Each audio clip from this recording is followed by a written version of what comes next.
This is, I think, going to be a perfect complement to what we just listened to. The last session was really a focus on trauma-informed interviewing with an eye on the needs of journalists, and this will be sort of a focus on the journalists and the journalism with an eye to being trauma-informed. And you guys are in for such a treat, hearing from two of the very best reporters on children and refugees, and really on anything. I'm going to introduce them just briefly right now, which is Sarah Stillman is a staff writer for The New Yorker, and Ginger Thompson is a senior reporter for ProPublica. I'm going to give you a little bit more about Sarah right now, and then I will give you a little bit more about Ginger afterwards, and then we'll do the same Q&A format that we've done before. So Sarah has written about the heartbreaking separation of parents and children at the border. She's written about the terrifying consequences of deportation. She's reported on human trafficking and labor abuses in Iraq and Afghanistan. She also runs the Global Migration Program at Columbia School of Journalism right here. She's won many of the big journalism awards, including George Polk, a National Magazine Award, a MacArthur Fellowship, and she's just a delight to listen to. So, thank you. It's such an honor to be on a panel with Ginger, one of the reporters I admire most in this terrain, and to be with all of you on a Saturday. Like, I feel like I'm with my people whenever I'm at a DART event. I feel like I'm with my people, but especially like on a Saturday afternoon talking about trauma. It's like it takes a special kind of person to do that, and I feel like we're all here because we care about this. And I wanted to talk through one thing I find particularly complex about covering refugee issues, which is that more than any other domain, I think it is very easy to fall prey to simplistic binaries. And we all know, like, one of those binaries, that's the one that this current administration gets into quite easily, of portraying immigrants in these vile ways as potential vectors of disease and criminality. And I would argue that we also need to think about ways in which those of us who are trying to be nuanced, trying to be empathic, can also fall prey to simplistic notions of either, on the one hand, when reporting on immigrant kids who are going through trauma, thinking about depicting people only through this very fatalistic lens of like the hyper-traumatized kid. But conversely, also thinking about our tendency as journalists to veer towards, am I not loud enough? I gotta project more. I think there's also a tendency to look for like the hyper-exceptional kid. I know I've fallen prey to this many times. Like the first piece I wrote about Syrian refugee issues involved a girl who was just really, really special, and that's why I was drawn to her story. She was reading Walt Whitman on the migration journey, and she was in a rock band back home, and it was an easy story to pitch. It was an easy story to sell an editor on, but I think what we're here to talk about is some of the more complex terrain. And one of the things that I often bring to bear as a toolkit is the fact that I had training, really came to journalism through the lens of anthropology and through the practice of ethnography. So I thought I might just share today some of the really concrete tools and tactics I learned from the ethnographic world that I think apply to what we're talking about in terms of reporting on kids. I feel like we could spend a whole afternoon just talking about the potential pitfalls, like all of the moral complexity about this specific domain. I already talked about the first of those, the simplistic tropes. And then I think there are all other kinds of ethical quandaries that I'd love to actually turn it over to conversation to dig into, but I'll just quickly enumerate even just the question of what informed consent as a construct really means when you're dealing with a kid, specifically or especially a pre-verbal kid in early childhood. And then thinking about, are there stories, especially stories involving kids and trauma, that it doesn't make sense to tell, or where it makes sense to wait, and how do we navigate? That's kind of, I think, unspoken terrain in journalism, but I wanted to maybe have a conversation about that and hear some of your thoughts on that. And despite all of those caveats, I will also say that these have, for me, and perhaps this is true for you too, Ginger, been some of the most rewarding stories without question that I've had the chance to work on, both the relationships built with sources and seeing the kinds of impact you can make. For some reason, the metaphor that's coming to mind about kids is like the Trojan horse, but I feel like that's not the right metaphor, but something about the way that kids open up people's capacity to be receptive to important structural and systemic issues that they aren't otherwise willing to dig into. I feel like kids are an avenue for helping people open up their empathy to do that. I'm thinking here of this picture is from a story about litigation involving whether kids can testify on their own without lawyers in immigration courts, and a judge who, in the context of that litigation, said that a 3-year-old child can do a perfectly good job of explaining why he qualifies for asylum or doesn't. So the story that first brought me to think about the questions we're talking about today was a story that began when a friend called me from a migrant shelter where she was working in Mexico. She was working there as an anthropologist and had heard about this group of mothers who were going on a search for their missing children. These were all Central American mothers whose kids or whose spouses had disappeared trying to get to the United States. And I had thought it was going to be more of a kind of political statement, but it turned out it was this very literal search. And I agreed to go on this bus, or I leapt at the chance really to go and learn from these moms on this journey. And we went 3,000 miles starting at the southern border of Mexico, going all the way along the migration trails and then back down again. And as you can see in this picture, and I think in the next one that I have, the mothers would wear a photograph of their kid, their missing kid or their missing spouse around their neck. And they would literally stand in the town square in all the 21 cities that we visited and say, has anyone seen my daughter? Like, has anyone seen my husband? And going to prisons and mortuaries. And along the way, we were staying in migrant shelters.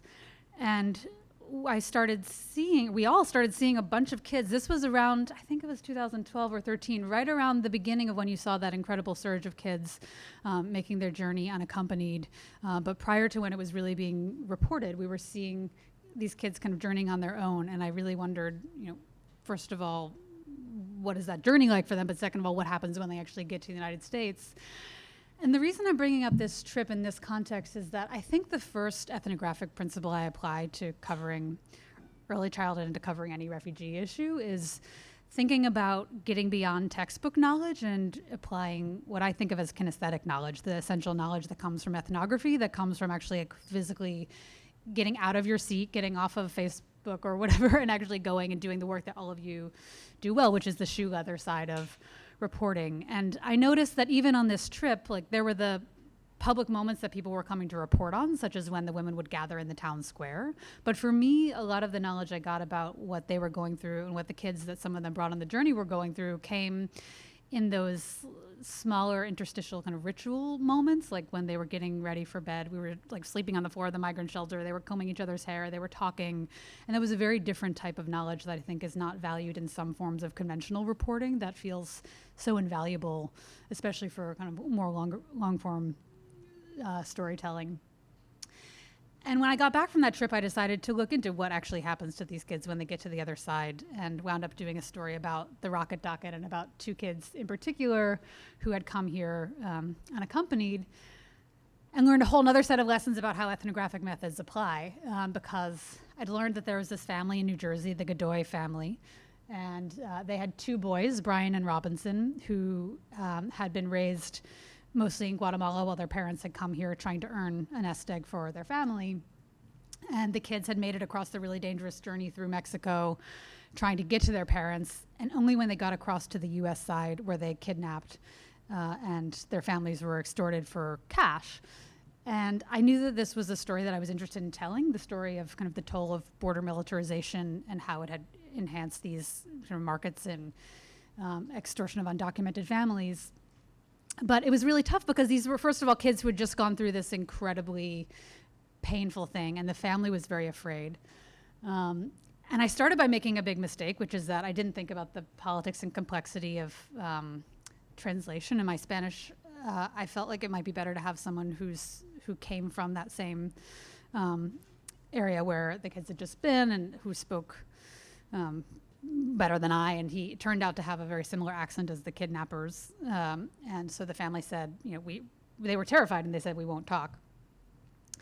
And so I thought about an ethnographic rule I'd learned in anthropology, which was think about the gatekeepers. And I think especially when you're dealing with children, it's almost inherent to the equation that you're going to need to figure out who are the trusted people around this kid. You're rarely going to go just right to a 5-year-old and ask to interview them. I think that's an important part of informed consent, but it's also a simple logistical matter. And so one of the things I did with the Godoy family is that after the family had ceased to return the calls, I went and I'd seen a picture in the local paper that said that they had a very close relationship with their pastor, who's the very tall man in this photograph. And so I actually drove to Trenton. I went on Sunday to the church, and after the services, I went and spoke to the pastor and explained a little bit about who I was and why I cared and why this family story seemed important and meaningful. And as soon as I did that, the pastor relayed that request to the family, and the family said, like, we really would love to talk, and everything. It was a total 180, and the family let me come along with them for the next few months, really. And so another ethnographic principle that played out in the reporting process that I think is particularly useful with kids who may not necessarily want to sit across a table from you and do like an in-depth, like listen to my 20 questions and answer them type of interview is, again, thinking about the moments of the everyday. So this family was really, really busy. They'd just gone through a trauma. And one of the things that I asked was, like, how would you feel about me just like coming along while you're, to the mom, I said, could I come along while you pick the kids up at school?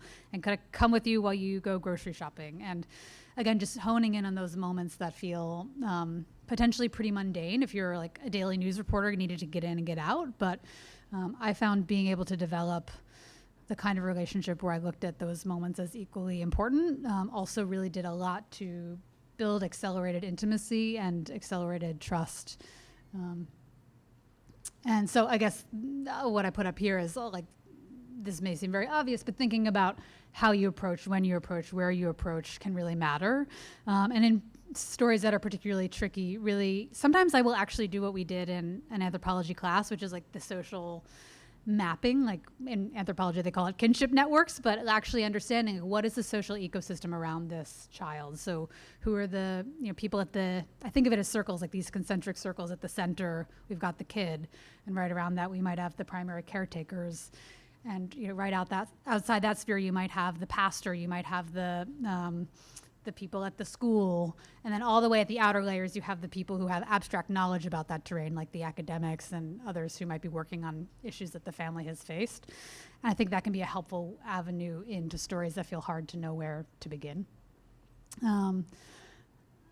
And in this story, part of telling the story where these kids were now at the age of 14 and 15, it felt integral to also think through the early childhood moments they'd gone through that had informed their decision to migrate, what it meant that these kids had grown up with their grandparents in Guatemala on their own, and some of the things they had gone through there, including having seen kids get murdered in a way that precipitated their decision to make the journey to the US.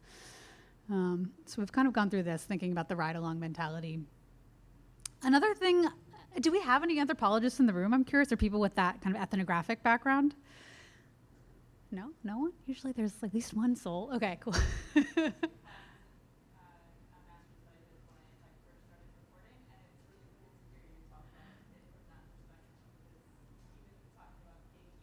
Yeah. Yeah, and I think another thing you hear all the time in anthropology, especially when you're thinking about the realm of it that's like archaeology, is thinking about artifacts.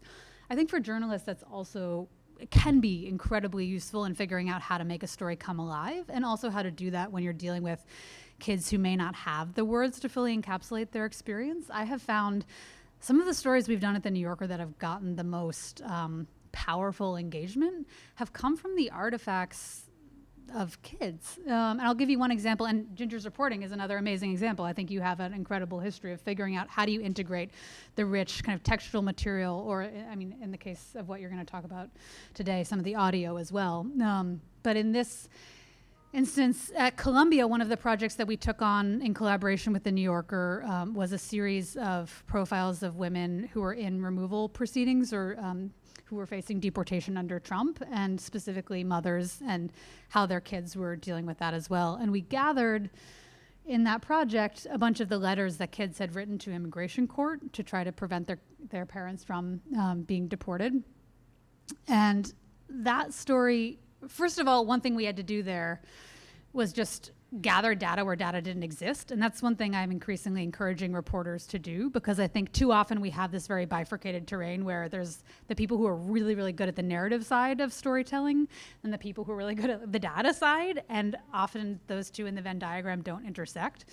And often when you're dealing with kids, the type of data that you're looking for may not exist in the conventional sense. And I would argue that increasingly we have the capacity to make that data, even if it's not like a social scientist dream of what data could be. Like in this case, I'll give you a really simple example. What we did in my class was essentially create what we called the Trump tracker, and we carved up the country into regions, and we said like each person's going to look at a region, and then they added into the database every instance they could find of immigration enforcement affecting a family. This was in the very beginning of the administration when Trump kept saying he was going after like bad hombres only and not families. And so in the context of documenting what became this piece that we did, the mothers being deported by Trump, we ended up sharing these letters, and I'll just read a few sentences, but you'll get a sense of what I mean when I say the power of artifacts and hearing kids' unmediated voices. This was one girl who wrote when her mother was being deported, a letter to Senator Brown, Sherrod Brown. "It's not fair what you're doing to my mom. Why does she have to go to Mexico? She is not a criminal or a bad person. I'm really going to miss her more because she's really far away from me and my family. In the morning when I wake up, I'm not going to see her in bed. I'm going to miss her most of all because I'm a girl, and my body is going to change, but my mom can help me more because my mom, she is a girl." And it goes on, and then she drew a picture of the flight of her mom going back home. And there are so many examples, and even if you think about your own reporting or reporting that has gotten through to you that involves kids, I think so often it's hearing those unmediated voices or seeing, you know, the images that come out of kids in the context of play, which I'm going to talk about in a little bit. This can be particularly useful when you're talking about pre-verbal kids, again, going back to images, but I think it also raises just some complex, very complex questions about informed consent. And so I just wanted to give one quick example of that. Ariel, how are we doing on timing? Because I forgot to ask you how much time I have. We're good? Okay.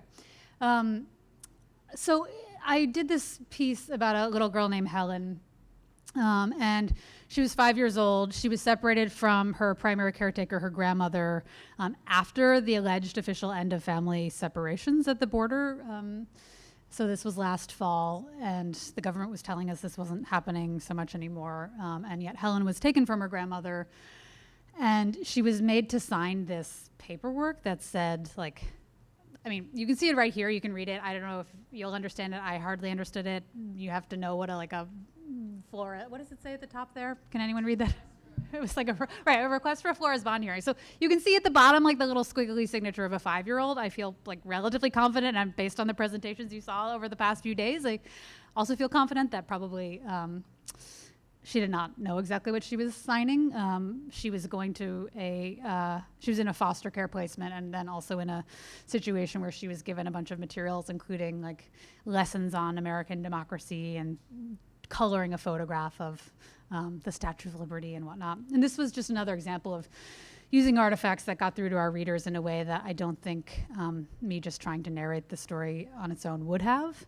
But I will say that's an example of where I chose not to interview the child. And I'm actually, this is where I'd love to engage in conversation at some point at the end of our panel, because I was offered the chance to chat with Helen, and I actually made the assessment. I had 150 some pages of her files. I had the Flores bond agreement. I had her lawyers. I spoke to her family members, but I didn't necessarily feel that a child in the context of a pretty traumatic situation that would have been necessarily helpful to her nor to the story. So that's just raising the question or tossing into the mix the idea that I think there may be times when we don't need to subject people to that kind of an exchange, and certainly when we're talking about pretty young kids.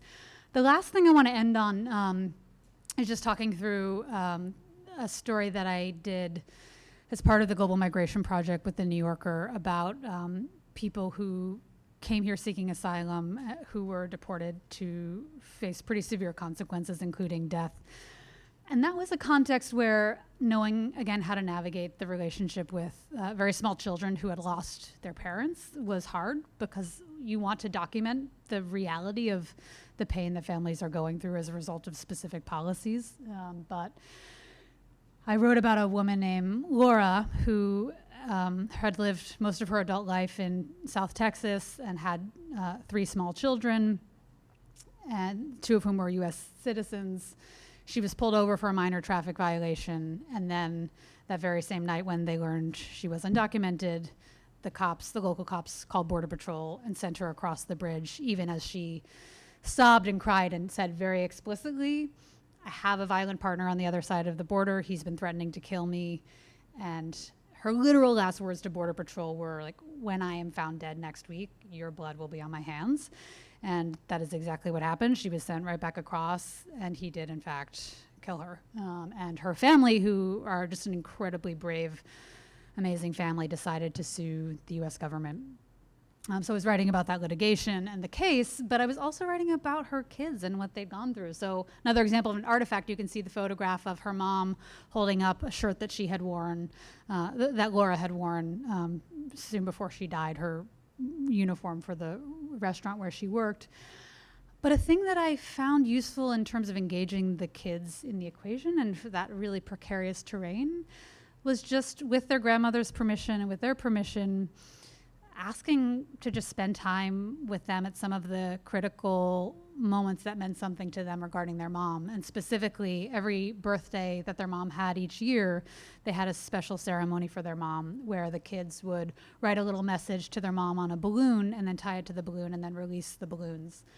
And so watching them in moments of play was really revelatory. I learned even just how they were assimilating politics. Like, I can give you this really quick example before I wrap up, which is that the boys were at the kitchen table on the day of the ceremony, and they asked if they could borrow my phone and like play with it, and it was really exciting to them. And because they really loved Siri and they wanted to try out Siri, and so they said like, Siri, what is 10 to the 10,000? Siri, who am I? Who is my mommy?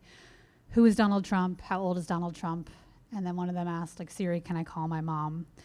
And they were in this, one of the kids was just in a place where he had not really even been able to accept or process that his mom was dead. Like, he would wait at the bus stop after school and say, like, he was waiting for his mom to come.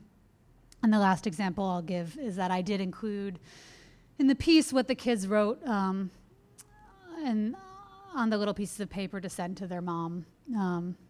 One of them wrote about his dreams of the careers he wanted so that he could raise money for his mom.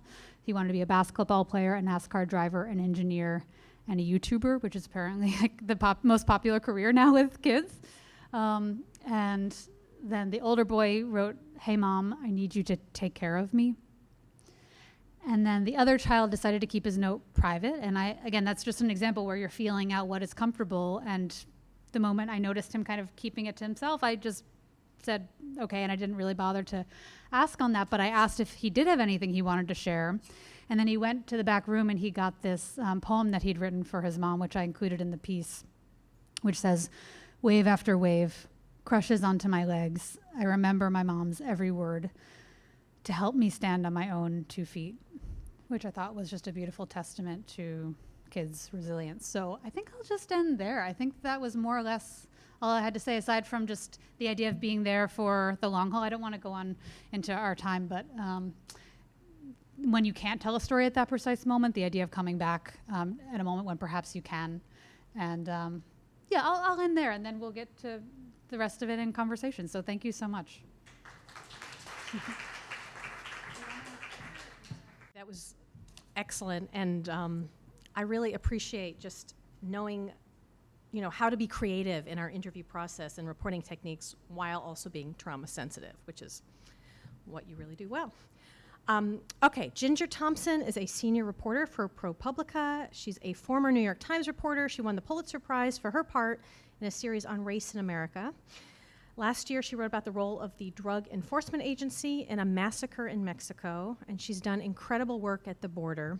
It was Ginger who last year obtained the heartbreaking audio from a border camp of children sobbing for their parents. You probably heard it.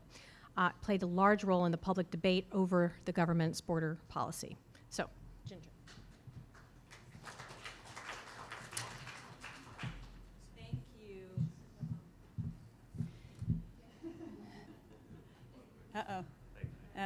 Height adjustment. Thank you. Let me just say how happy I am to be here. I'm always happy to hear Sarah talk about her work, which I devour every time I see something with her name on it. So it's great to be here with her. It's great to be here with you, and it's always great to be with DART. So thank you all for inviting me. I could just sort of say what Sarah said, and we should sit down and talk because, so we may overlap. You'll hear me kind of repeat some of the things that Sarah said about how she does her work and how I do my work. I've reported most intensely about children in the last year. Before that, I was writing a lot about the drug war. And in my writing about the drug war, I occasionally came across stories of children whose families had been shattered by the drug war, and I would write about, the impact on the children. But I think, children became very much the focus of my reporting last year when family separation was in full swing, zero tolerance, the president's policy. And I, received a tip about a piece of audio. And how many of you have heard about this? So then I don't want to go too far into it. Okay, so I got this piece of audio from an attorney in the South, in Texas, that included the voices of children sobbing for their parents. And up until then, the conversation about family separation had been driven kind of by the administration, and it was all about criminality. It was all about these people who were coming across the border illegally, and the government wanted to prosecute them because they were violating the law, and to prosecute them, they had to take away their children. And so it was sort of this sterile debate about the rightness or wrongness of this policy in terms of the adults. And that audio, I think, allowed people to sort of take a different view of what was going on, right? So it's sort of like Sarah said, this Trojan horse kind of thing that happened where the children suddenly became the focus of the conversation around that policy. And I think children change things for people. I think people listen to children and people think about children in a way that, it's clarifying. And I think that tape became a bit of a clarifying moment. And so once we wrote about that tape, and I can go on about the tape, there was a lot of consent that needed to happen before I was able to actually publish that tape. The person who provided me the tape only wanted me to run a portion of that tape, wanted me to edit that tape, and because they wanted certain voices taken out. I had to slowly move the source away from that position and get the source to agree to let me use the whole tape. I had to get the person who gave Jennifer Harbury that tape. I needed Jennifer to give me that person. So I needed Jennifer's consent to get to the person who recorded that tape because I needed to know who that was and how that person got the tape. So I needed consent for that. I needed then that person's consent to use the entire tape, right? And then I needed the family. I needed to find the family. I needed something that clinched the fact that this tape was recorded where I was told it was recorded. And fortunately, there's a little girl in the tape who blurts out a phone number, her aunt's phone number. I called the phone number after a few missed dials, got the aunt. And so once I had all of that, and all of that took it was this furious 36 hours. Like I got the tape on I want to say, I was driving back from my mother's on a Saturday night in the car, and we get the tape, and I put it on the car stereo. That was the first time I had heard the tape, and we published it on Monday. So there was this furious sort of 36 hours of trying to get all the consents I needed to get this tape. Now, I never interviewed the little girl in that tape, and I was worried about, and we can talk about whether you would have done something different, how I got her mother's consent. Her mother was in a detention facility talking to me on a very scratchy phone line about the fact that I had a tape with her daughter's voice on it, screaming, and I was going to put it on the internet. And I had no idea whether that tape would be widely listened to or ignored. I mean, in this climate, in the Trump era, you just never know what stories are gonna hit and which ones aren't. So, but I'm asking her for a very private thing, a very personal piece of audio about her daughter, a woman she doesn't know, never talked to before. Her aunt was, on the phone with me as well, and getting them to agree to let me do this very personal thing. And we had a lot of conversations in ProPublica about whether the consent was informed enough, right? Did this woman have a real ability to say no to me? We were prepared to say no to our sources if they wouldn't have allowed us to run the entire tape. We were prepared to walk away from publishing any of that tape unless we could publish all of it. So it was a very high stakes sort of negotiation there. And fortunately, it worked out. I think the mother ended up being very happy with it. The child, they were reunited shortly afterwards.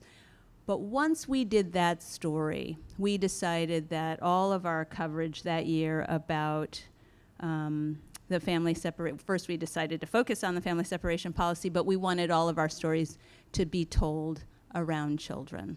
And often the stories would start, for me, I'd get a picture of a kid.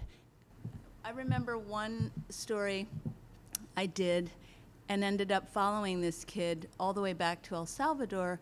The first time I ever saw Wilder was in this shot that was sent to us. He was showing up in court alone.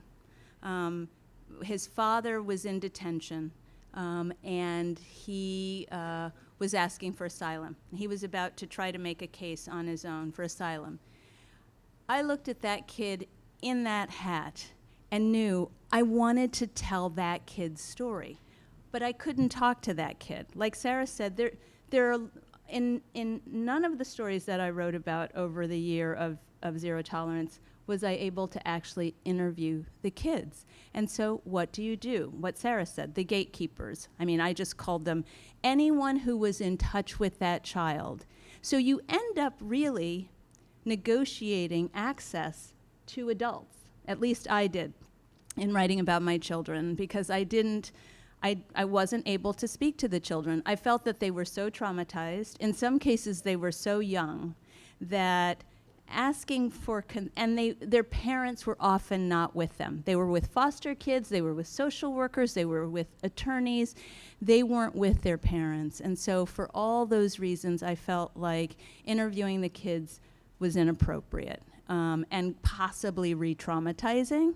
What am I going to say? How do you feel about your mother being in detention? Or how do you like your foster family? I mean, and so if I could be in the same place and watch them, that was fine. If I could, but mostly what I tried to do was find every adult who had been on that child's journey with them through their separation. So in Wilder's case right there, I was lucky in that his social worker agreed to speak to me often and told me how he was doing, the things he talked about with his father. I spoke to his father at length in detention. I went to visit his father so that his father could see me and see what I was trying to do. And I took his father's stories that I had done, trying to get as much of an informed consent from the father as I could. I spoke to the mother in El Salvador at length, many times, about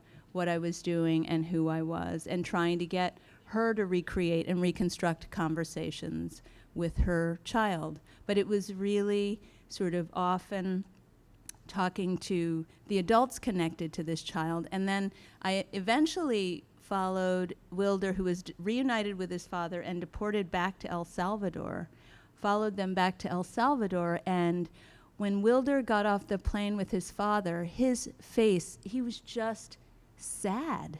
I mean, I didn't even have to say anything to this kid. You could just see he was sad and confused. I mean, think about it. One day he's in the U.S., he's in a lovely foster home in San Antonio, which I had no idea of yet. But he's in San Antonio one morning. He swept back, put on a plane with a father he hasn't seen in 7 months.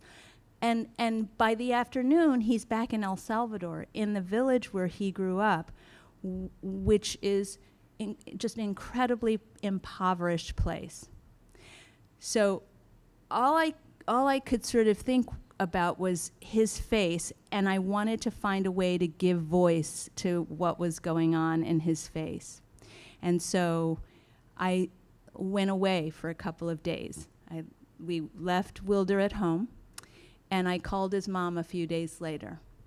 And I said, tell me about what's been going on with Wilder. And so she started to recount these stories he was telling her about all the things he had done in San Antonio, things that she had no idea, what he was talking about. Like, he was talking about having gone to see the Grinch, and she didn't know what a Grinch was, and he went to the beach, and she'd never seen the ocean, and he went to, he'd done all of these things, and he had come home with this big bag of toys, like Spider-Man stuff, and all kinds of coloring books, and there was a letter from a woman in San Antonio with his things. And she agreed to give me the name of the person who wrote that letter, and that was his foster mother. So then I was able to reach the foster mother, who talked to me about what living with Wilder had been like for 6 months, and how his favorite thing was long showers, and how, he asked to see the Spider-Man movie 5 times, and how they had taken him to the ocean, and how they had bought him cowboy boots, and how this kid's world had changed so dramatically overnight. And then suddenly, he's back. And so I was able to talk about almost the trauma that this kid was going through by the trauma that all of the people around him had gone through. The foster mother was traumatized. She had fallen in love with this little boy and sent him back home. And of course the little boy should be returned home. I don't think anyone would disagree with that. But I also think, this kid had this taste of like really middle class American life, and he's now, and he's not the same kid that he was, and his mother doesn't even know how to talk to him about so many of the things he's experienced. So you're able to see just how bad the break was that the United States, what this policy did to this family. And all of that was by talking to the adults. I saw Wilder when we took him home. I said things like, how are you? But no interview. I saw him interact with his relatives for the first time. I saw him interact with his siblings for the first time. I went back 3 days later and just kind of hung out a little bit.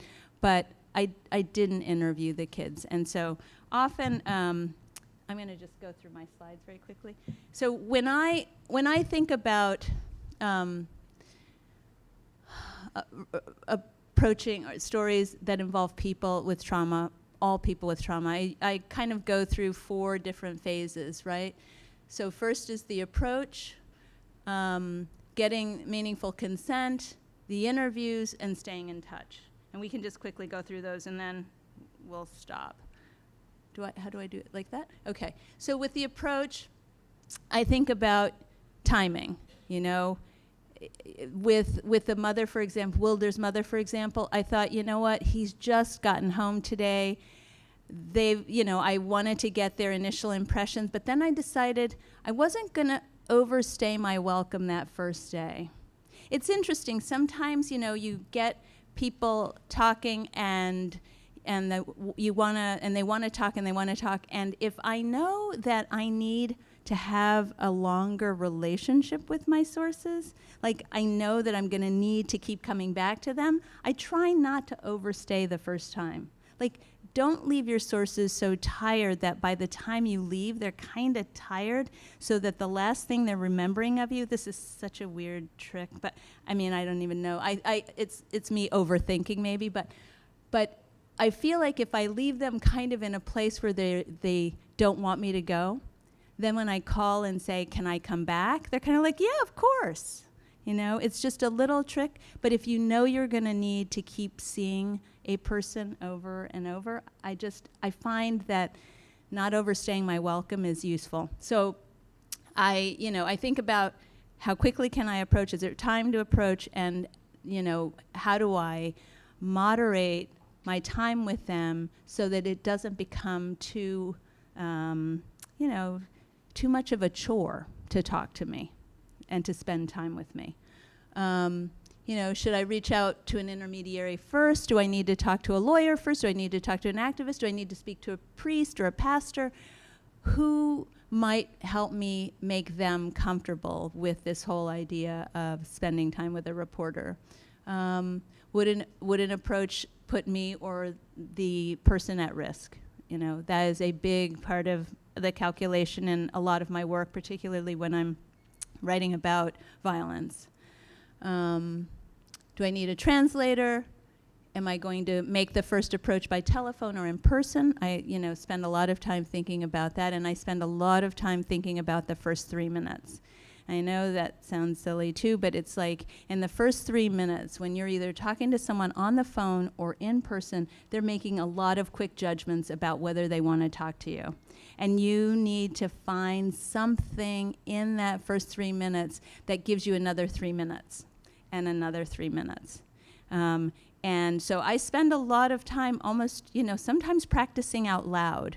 I recently did an interview with a Border Patrol agent about being a Border Patrol agent and working in these facilities, right? And I had gotten his name from a bunch of lawyers who had met him inside the facility. They had come out and told a lot of stories about the horrific conditions of the children. And so I called them up and said, hey, how about the guards? Did you meet any guards that stood out to you? Because I'm interested. I've been writing about family separation for a year. I'm kind of wondering, who are these guys? Who's doing that? And what is that doing to them, if anything? And so I practiced. Like when I got his name and number, I sort of practiced what I was going to say to this guy in the first 3 minutes so they would talk to me, because Border Patrol agents are prohibited from talking to the media without a FLAC's permission. And so, how am I going to get him to say yes? So I spent some time thinking about the first 3 minutes. And then when he didn't hang up on me, I had another 3 minutes and another. And then by Sunday, we were having long conversations.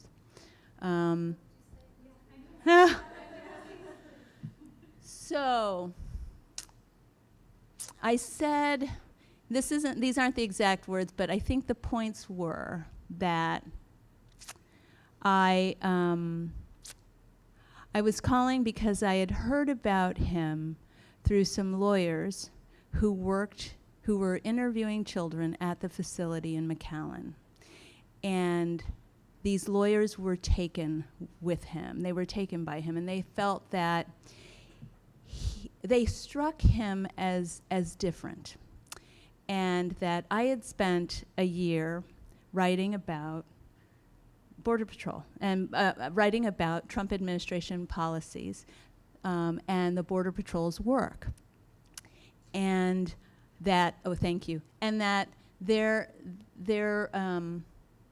had been a lot of stories recently depicting the Border Patrol in some very disturbing ways. And that these lawyers believed that perhaps talking to him, he could put some new perspective on the Border Patrol. I'm not saying this well right now, but he'd allow us to have more perspective on how Border Patrol agents feel. How do they see their work? How do they feel about their work? And he goes, yeah, I just got home, and as soon as I did, I wrote everything down. And I went, what? It's like, oh my God. So I'm composing myself. I said, oh, you want to share that with me? And he started laughing, and I started laughing. And I said, look, I know this is uncomfortable. I know, what I'm asking for is a lot, but I've spent my career protecting the anonymity of sensitive sources. I know how to do this. Here's my name. Here's my bio. look me up online, think about it. Because if I can keep a person from saying no, it's much easier to get them to a yes. If I can get them to just say they'll think about it, I feel like that first phone call's like a win, someone like that. So he said, okay, I'll think about it. That, to me, was a huge opening. And so I said, okay, so can I call you tomorrow to see how you're feeling? And I called tomorrow, and he said, yes, I'm off on Sunday.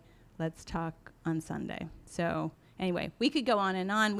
We'll stop, and hopefully we can engage on some of these things when we have our question and answer.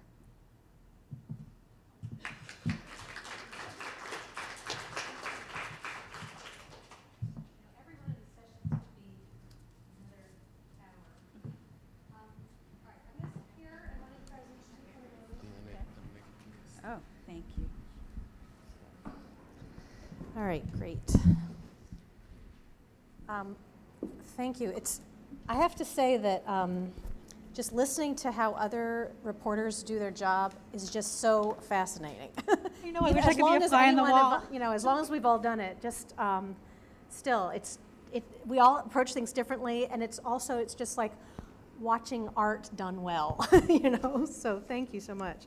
One thing I wanted to kind of just start off with before I throw it to the group was, Sarah, one of your slides was first do no harm, and that's clearly that's the basic, first do no harm.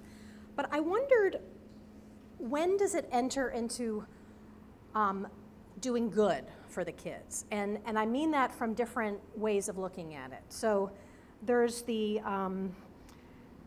there's this sense that maybe talking to the kids will actually help them in some way, but then whenever I start thinking that way, I stop myself and but that's not really my role. So, do you allow yourself to think, well, maybe not just do no harm, but maybe I'm helping, but maybe I shouldn't be thinking about it that way. But even more so, we were talking with one of our small groups earlier today. We were talking with a man who had grown up himself in refugee camps, and he explained to us that a lot of times young people, they see a Western person come, a journalist or somebody, and they think you are really going to help them in a very material way. Maybe you're going to get them out of the camp. Maybe you're going to help them find their mother. So how do you temper their expectations when you talk to them and your own expectations about what good you might be doing for them? I guess, first of all, I think a really positive change in journalism is away from this old school phony construct of utter objectivity that none of us ever really had to begin with, and towards an ethos of transparency. And so I write from a position, first of all, where I'm kind of unabashed about the fact that I write because I think our world is really troubled and I want to at least try to be helpful. And I think for so long there wasn't even any space in journalism to articulate that perspective. So I'm grateful that is an option, and that I do bring to my reporting the hope that being there in a more open-hearted way and being transparent with my sources about the fact that that's why I'm there. On the flip side, being really, really careful not to make promises. I feel like where it's easy to get into trouble is you so want to make a difference that it's easy to want to say, talk to me because, I'll help get your kid out of detention. Obviously that's not something you can guarantee. And even in terms of what ends up in a piece versus what ends up on the cutting room floor, I can give one really specific example of a time when I was doing a story on young people who were used as confidential informants in the war on drugs, and kids who'd been murdered in the context of working as informants. And I tried to do really wide outreach. So I reached out to tons of different parents, and I spoke to this one father of a 13-year-old boy who'd been killed. And it was sort of like the floodgates were unleashed, and he was so caring and open and so eager to tell his son's story. And then his son did not make it into the piece. And he called me after and was really crushed by this. And it changed how I thought about engaging with the source at the very beginning of the process, because like you were saying, the first 3 minutes are so crucial. It can be a time when it's easier to want to extend further than you can actually extend promise-wise. But what I now say is I'm at the beginning of this process, so I'm not sure where it's going to go. Either way, your insights will really help inform the shape of the piece. But I think that can be a really tricky line. I don't know, Ginger, do you have other thoughts? No, I mean, I think the same. I think it's very easy to, I think the hard thing is to make sure you're not making promises that are not either your job or are sort of unreasonable. But I feel like you that I'm very open with my sources about the fact that, we do this work, particularly ProPublica, is the idea of our work is to try to sort of change policy, try to, address people who are being harmed by policies and expose that. And so I feel, but I often But say for kids, it's more complex to explain that to kids, right? which is also why I feel that when I'm writing about kids, I'm engaging mostly with adults, because those are the people who help me. I just think it's very tricky with small kids to either get them to understand who you are and what you're doing really. But I like to think that their parents serve almost as buffers between me and them. And I don't do a lot of long, engaging interviews with children for that reason. At least I haven't so far. I haven't had a story that has required that. In my work over the last year, I've really mostly Do you spoken ask to adults. Do you ask the parents to make sure your kids understand that I am here just to talk and I'm not a social worker, I'm not a lawyer, or maybe they could be the way to get that message across in a way that it's harder for us to do that? I mean, I think what I try to do is make sure that the parents, are comfortable. I guess I don't have the kinds of conversations with the children to sort of raise those questions. And often if I'm talking to the parent about something that is sensitive regarding the child may not be there and is often not there. I'm not asking questions about the child while the child is sitting there, so that might require that conversation. But I do think that if I was going with the child to school, I would want the child to know, the reason why I'm there is for this and that reason. And I did write about, a school long time ago in Virginia where I was writing about bilingual education. And in that case, again, but they were much older kids. They were teenagers. I felt like I could interview them. I could get informed consent from them and their parents in a way that I don't with small kids. Can I say one more thing on this? I went to a therapist about this very question, and she pointed out that my job is not to be the person's therapist. My job is to tell the truth as I see it. And I think with kids, sometimes you can become also so fixated on wanting to make sure the process is like healing and healthy and non-re-traumatizing that, first of all, it puts a lot of pressure on you, and also can create a weird situation for the kid where I think sometimes with kids who've gone through traumatic things like losing a parent or having a parent detained, the sense of boundaries can be really complicated. So clarity about that boundary when, for instance, in the story I was describing of the children whose mom, Laura, was killed in Mexico after being deported from Texas, one of the kids who was quite young started texting me a lot. And I felt that maybe that boundary hadn't been sufficiently clear. And texting me things like that were, I won't go into the details, but like kind of inappropriate, like love texts. Personal, okay. And so one thing that I did there is, and that I often do with kids, is figure out like who in your life can you turn to talk to about this. So I'll help the kid locate someone who is not me to the extent that I can to make sure that that boundary is clear. Right. Okay, and before I throw it out to the group, I just wanted to loop back to a session we had earlier today with NGOs and like Save the Children and organizations that are often our gatekeepers in order to reach the children. And they were telling us about the rules that they've put in place to protect kids, their anonymity, confidentiality, certain like time limits on what you can spend. But there was a little bit of skepticism. Sometimes these rules are put in place to protect the organizations, perhaps more than the kids, or as much as, or in addition to protecting the kids.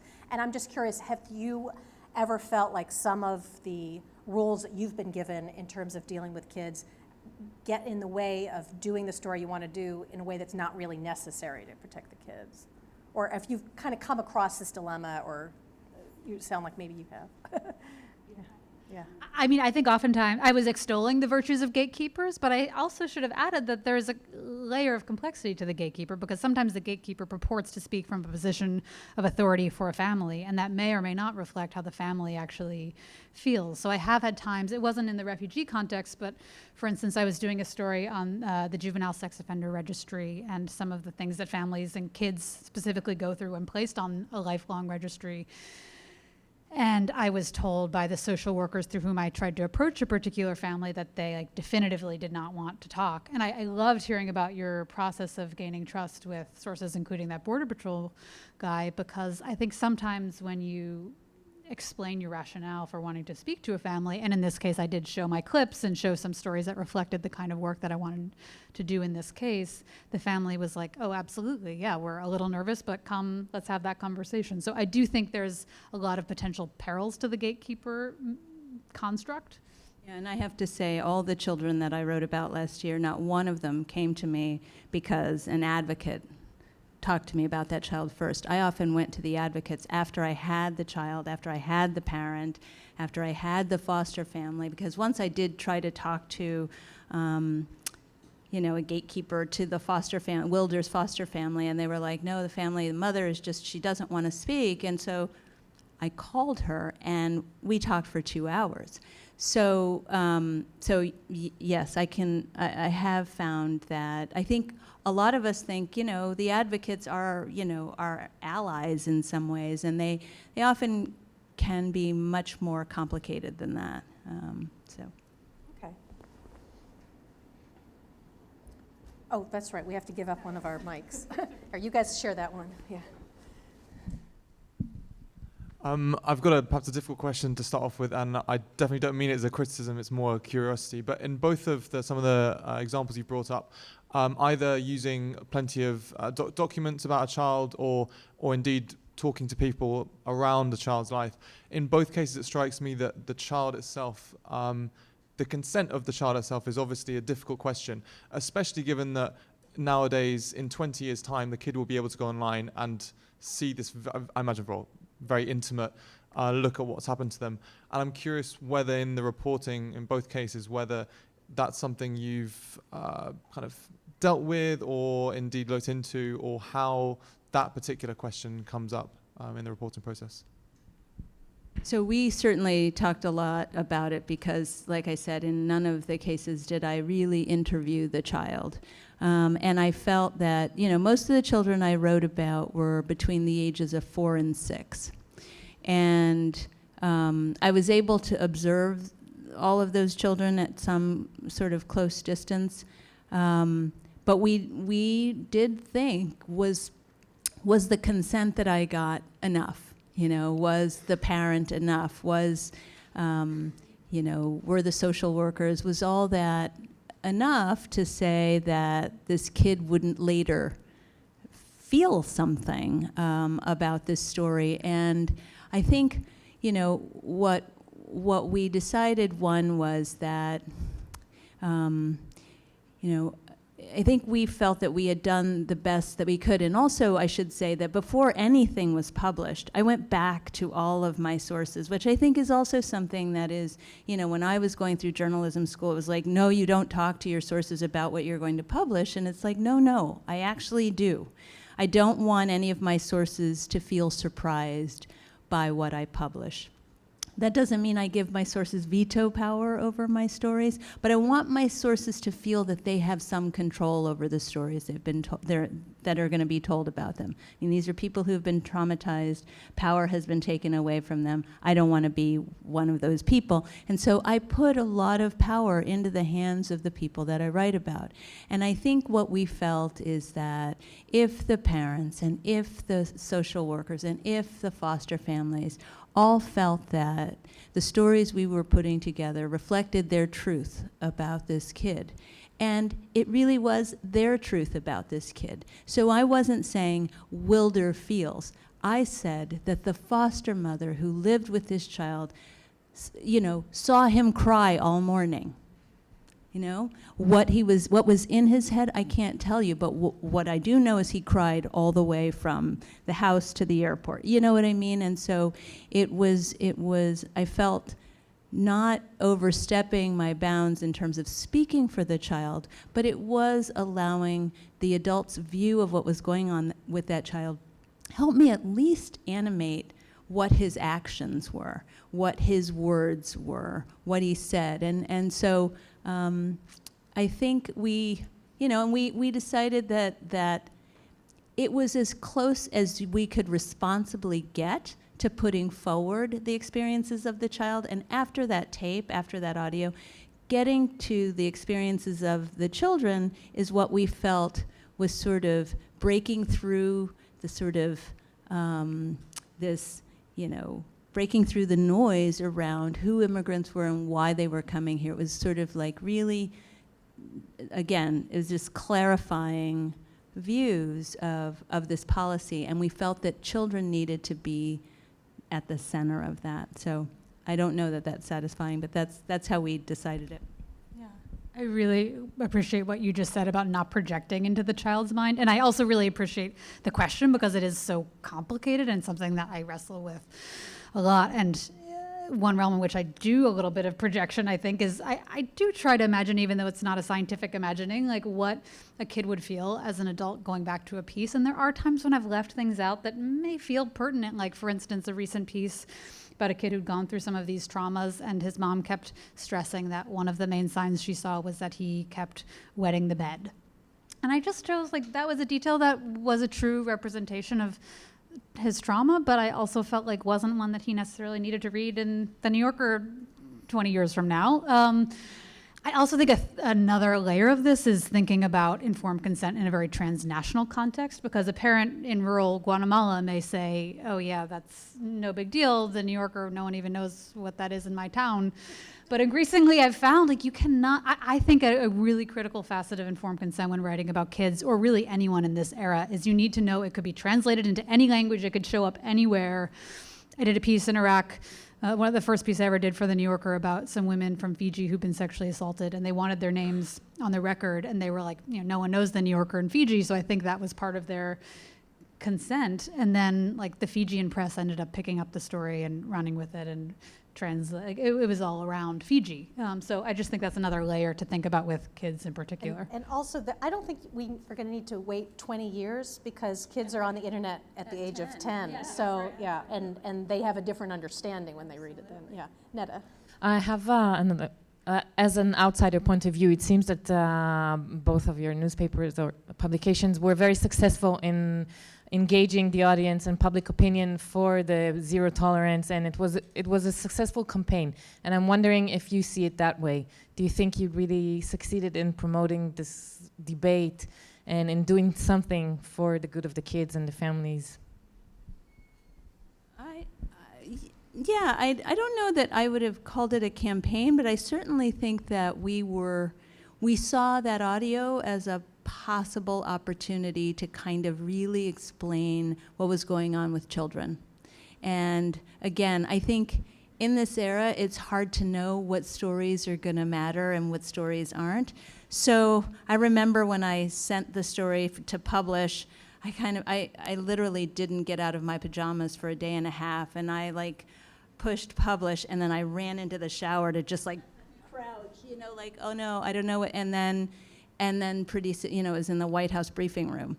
And so you don't know exactly what to expect. Do I think that the stories helped sort of change the conversation around the policy? Yes, I think it did. And is that successful?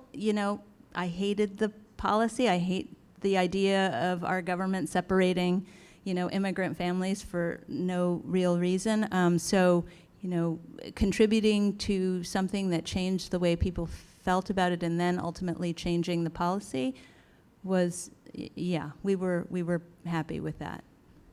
Emma?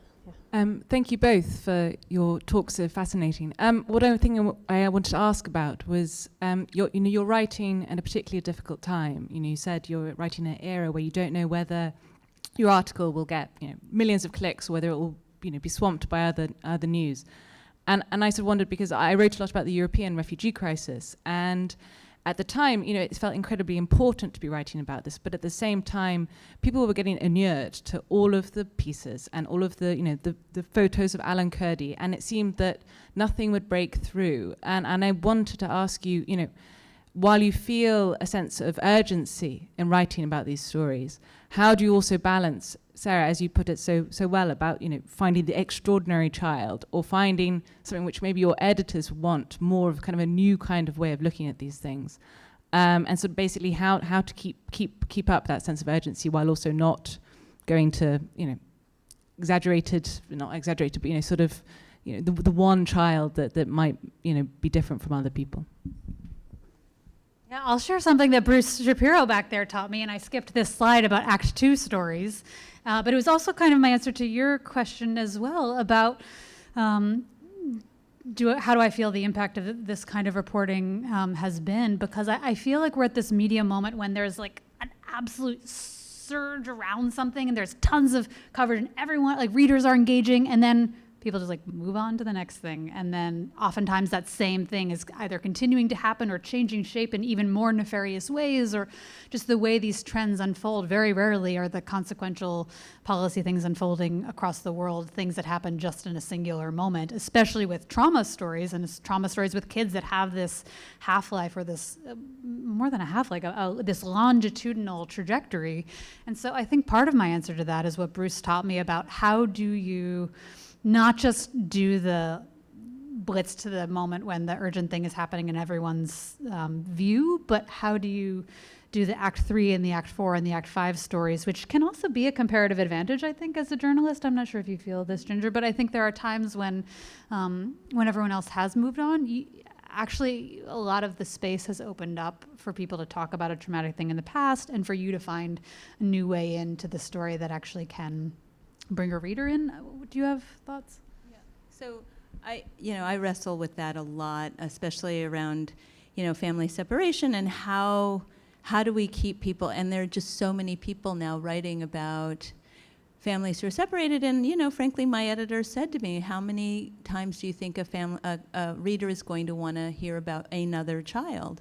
And so I think that there will come a time when everyone has stopped writing about this, and I think there will be opportunities for people like me to go back in and sort of, but for now, I sort of think about things like, what are the other voices that haven't been heard? I'm constantly trying to think, okay, what are the voices in this situation that haven't been heard, which is why I've turned to the Border Patrol in the last little bit, because I feel like the question that's been hanging in my head is, who are these people?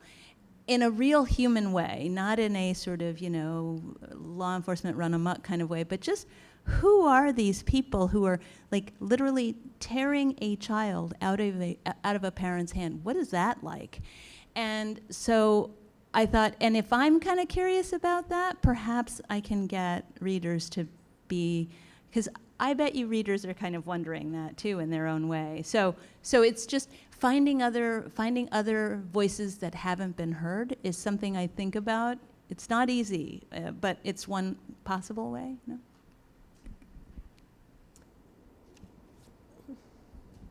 This question is a follow-up to what the question she asked, and I'm in television.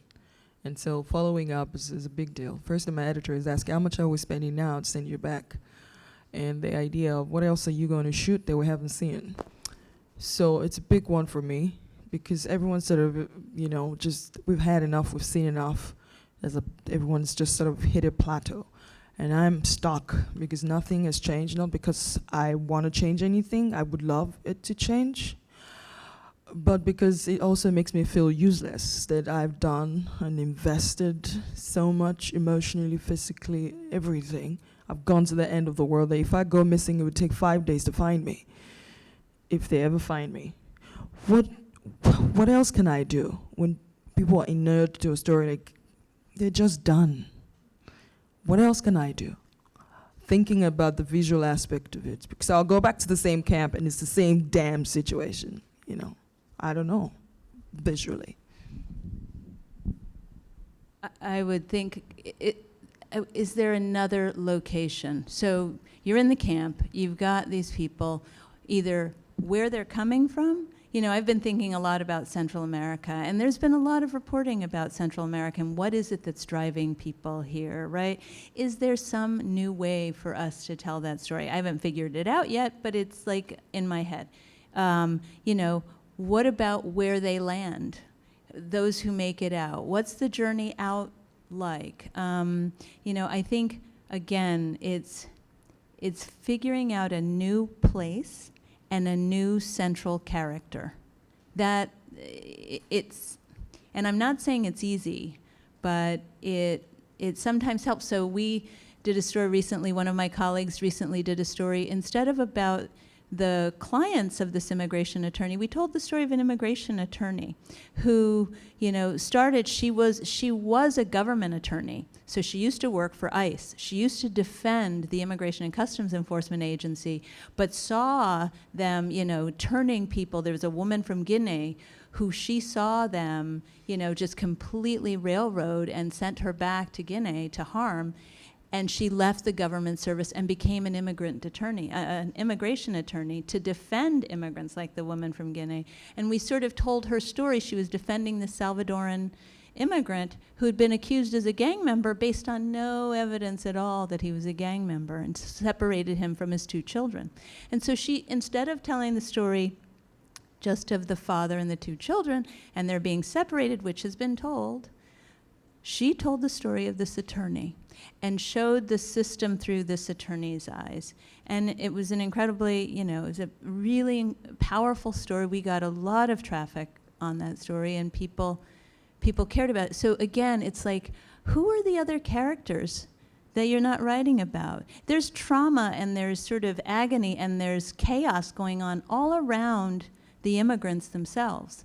And so can we find ways to get to those people? And I think sometimes animating and humanizing the system that is carrying these people, you know, through the United States or, you know, Europe or Africa, we're not humanizing the systems enough. And there's some really good stories in the system. And that I'm struck also by both of you use, I've got a thing. Okay. Both of you use so many other sources, especially when dealing with children, to make sure you're getting the full story and an accurate story, because I'm always wondering, like, how do you fact check children? And it sounds like both of you use, you talk to the lawyers, you talk to the families, you use things that they've written, or you use documents. And I don't know if you've had other issues or other instances where you've really wanted to try to fact check what a child says, but that's a hard thing to do. Yeah. Absolutely. And I also just wanted to affirm what you said, because I feel like that is such a hard, painful reality of doing this work right now. And I love what you said about who are the other characters. And I think another question along those lines is, like, what are the other trajectories? Because I think so often we just see the trajectory of, like, the painful thing that happened. And one person who I think is a master of this, and I just went and reread all of her leads, is Rachel Aviv. She never begins a story with, like, here's this horrible thing that happened to this person. She always begins a story presenting someone kind of from a position of strength, someone who may have gone through a traumatic thing, but here is this complex person starting from a position of strength who then encounters something difficult, who then goes on a trajectory where they try to wrestle with that in some unconventional way. And I think that's another of the reasons that I chose to narrate the story of the woman I described earlier, Laura, because her family had actually fought back. They had sued Border Patrol. So it's not just, here is a story of this painful thing that happened to this family. So maybe that's another way to think about this question. Rachel Aviv, A-V-I-A-V. She writes for the New Yorker around a lot of mental health issues. I still have this thing. Well, I'm just struck, we're going to wrap up, but I'm just struck with your last comment, and this has been a theme of this whole workshop, is on resilience and how tempting it is to focus just on the trauma, but so much of this story is about individual resilience. So anyway, thank you both so much. And we're running, I think, about 10 minutes late, but we'll just push it. Thank you.